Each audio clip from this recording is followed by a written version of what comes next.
இறை வார்த்தை லூக்கா நற்செய்தி பிரிவு 18 இறை சொற்றொடர்கள் 1 முதல் 8 முடிய.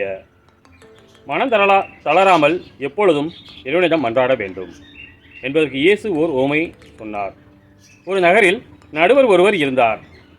அவர் கடவுளுக்கு அஞ்சி நடப்பதில்லை, மக்களையும் மதிப்பதில்லை. அந்நகரில் கைம்பெண் ஒருவரும் இருந்தார். அவர் நடுவரிடம் போய், என் எதிரியை தண்டித்து எனக்கு நீதி வழங்கும் என்று கேட்டுக்கொண்டே இருந்தார். நடுவரோ நெடுங்காலமாய் எதுவும் செய்ய விரும்பவில்லை. பின்பு அவர், நான் கடவுளுக்கு அஞ்சுவதில்லை, மக்களையும் மதிப்பதில்லை. என்றாலும் இக்கைம்பெண் எனக்கு தொல்லை கொடுத்து கொண்டிருப்பதால் நான் இவருக்கு நீதி வழங்குவேன்.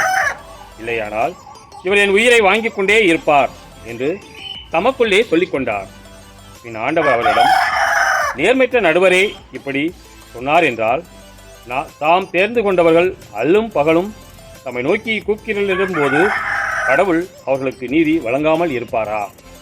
அவர்களுக்கு துணை செய்ய காலம் தாழ்த்துவாரா? விரைவில் அவர்களுக்கு நீதி வழங்குவார் என நான் உங்களுக்கு சொல்கிறேன். ஆயினும் மானிட மகன் வரும்போது மண்ணுலகில் நம்பிக்கையை காண்பாரோ என்றார். கிறிஸ்துவின் நற்செய்தி.